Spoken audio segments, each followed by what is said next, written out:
Akhir hidup Mahapati Gajah Mada di tempat pertapaan Madakaripura. Air terjun di kawasan Madakaripura yang saat ini ramai dikunjungi wisatawan baik domestik maupun mancanegara, ternyata tempat Mahapati Gajah Mada melakukan meditasi terakhirnya. Dikisahkan bahwa di tempat ini Gajah Mada bertapa untuk menyucikan diri demi mencapai moksa. Menurut Kitab Negara Kertagama, kawasan Madakaripura merupakan hadiah Raja Hayam Wuruk untuk Mahapati Gajah Mada. Oleh sebab itu, di tempat ini dibangun sebuah patung Sang Mahapati di dekat lokasi air terjun. Masyarakat yang ada di sekitar tempat ini percaya bahwa Sang Mahapati menjadikan air terjun tersebut sampai sebagai tempat untuk meditasi terakhir, untuk menyucikan diri demi mencapai moksa atau menghilang dari muka bumi.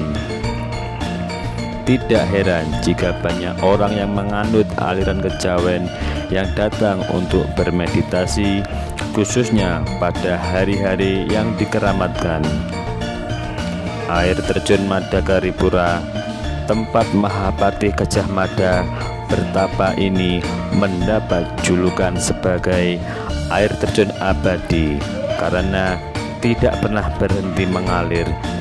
Kawasan ini masih termasuk ke dalam kawasan Taman Nasional Bromo Tengger Semeru dan secara administratif masuk ke dalam wilayah Kabupaten Probolinggo.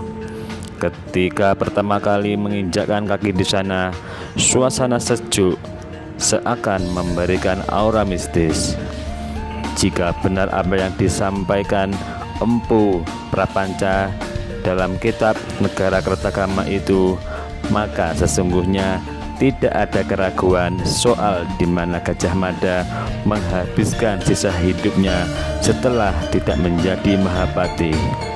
Juga akhir hidupnya di pertapaan Madakaripura setidaknya sedikit menjawab pertanyaan terkait asal-usul Gajah Mada.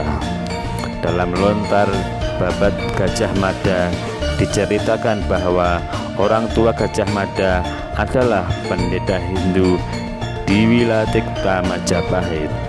Ayahnya bernama Empu Curadarmayogi dan ibunya bernama Patni Nurigati.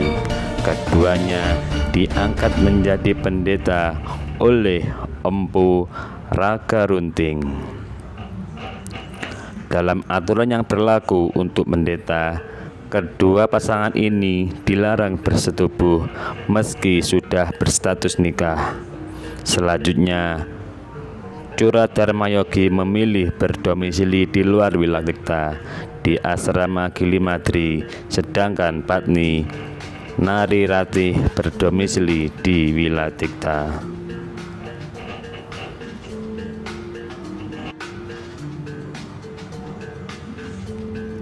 Meski terpisah, namun keduanya intens bertemu. Patni setiap hari mengunjungi sang suami untuk mengantarkan sarapan dan kebutuhan harian lainnya. Hingga pada suatu hari, kejadian tidak biasa terjadi di antara keduanya. Saat hendak menyantap masakan sang istri, tanpa sengaja gelas tersenggol dan air pun tumpah. Melihat hal itu, Curadarmayogi pun pergi mencari air minum. Patni ditinggal sendirian. Proses kehamilan Patni diawali dengan perbuatan Hyang Brahma atau dewa api yang tergoda untuk bersetubuh dengan Patni.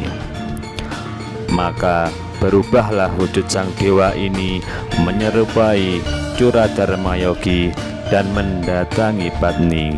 di saat suaminya yang asli sedang pergi mencari air minum. Kehamilan Patni seolah tamparan bagi keduanya. Bagaimana tidak, keduanya sudah berjanji untuk meninggalkan kenikmatan dunia dan demi agama.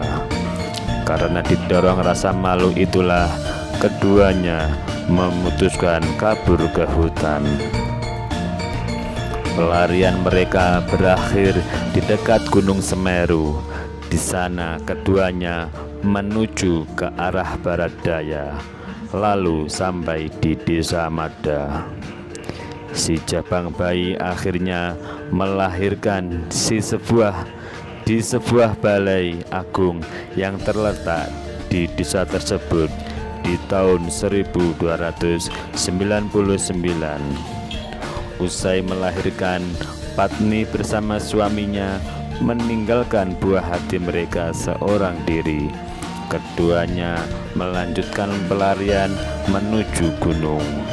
Beruntung tersebut dipungut oleh pemuka desa setempat.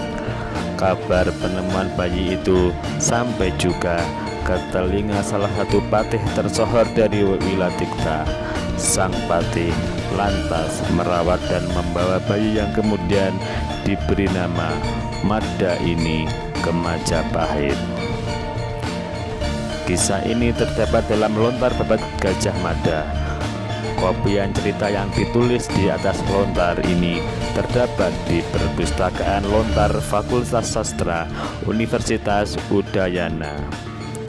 Penulisan di lontar menggunakan bahasa Bali Tengahan. Hingga kini memang belum diketahui lontar asli yang menceritakan sang patih ini. Bayi yang dibuang itu kemudian dikenal Gajah Mada yang menjadi tokoh sentral di kerajaan Majapahit. Masa kejayaan Majapahit tidak lepas dari figur Gajah Mada. Karir militernya di Majapahit mulai menanjak setelah dia berhasil menyelamatkan Jayanegara, raja kedua Majapahit, dalam peristiwa pemberontakan Harakuti tahun 1319. Dalam kitab Paraton diceritakan pemberontakan di zaman Jayanegara dilakukan oleh para Dharma Putra yang tak lain loyalis Raden Wijaya. Pemberontakan ini terjadi karena raja kedua Majapahit ini berdarah campuran Jawa dan etnis Melayu, bukan asli keturunan Kertanegara. Seperti diketahui bahwa Jayanegara merupakan anak hasil perkawinan antara Raden Wijaya dengan Darapeta. Pemberontakan ini dipimpin oleh Rakuti, seorang perwira Majapahit dari daerah Pajarakan atau sekarang Probolinggo, Jawa Timur.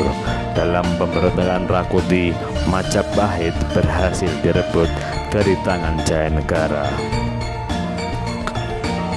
Karena jasa besarnya tersebut, Gajah Mada diangkat sebagai patih Majapahit. Dari sini karir militer Gajah Mada semakin moncer. Di hari-hari berikutnya dipercaya untuk menumpas para pembelot kerajaan. Tercatat karena jasanya itu, dia pernah diangkat sebagai patih Doho atau Kediri dan patih Kahuripan, sekarang Sidoarjo. Di masa pemerintahan Tribhuwana Wijaya Tunggadewi, posisi Gajah Mada diangkat lebih tinggi menjadi Mahapatih setelah berhasil menumpas pemberontakan di Sadeng dan Keta atau masuk Kabupaten Situbondo. Pada periode inilah Gajah Mada melakukan ekspansi besar-besaran kerajaan Majapahit ke segala penjuru. Banyak kerajaan penting berhasil direbut Majapahit, seperti Kerajaan Pejeng atau Bali, sisa-sisa Kerajaan Sriwijaya dan Melayu. Puncaknya, Gajah Mada diangkat sebagai patih Mangkubumi dan kembali menjadi tokoh sentral kemajuan Majapahit di zaman Hayam Wuruk, termasuk salah satu peristiwa penting dan kontroversi hingga kini masih simpang siur, yaitu Sumpah Palapa. Dalam Kakawin Negara Kertagama karya Empu Prapanca, kekuasaan Majapahit yang didapat dari peperangan maupun monopoli dagang terbentang dari Papua, Sumatera, Tumasik atau sekarang Singapura, hingga sebagian pulau di Filipina, semua terbingkai dalam peta Nusantara. Atas dasarnya itu, menurut kitab Negara Kertagama, Gajah Mada dihadiahi wilayah Madakaripura. Dikatakan bahwa tempat ini Gajah Mada melakukan meditasi. Sumber Wikipedia, okizon.com, www.merdeka.com. Terima kasih.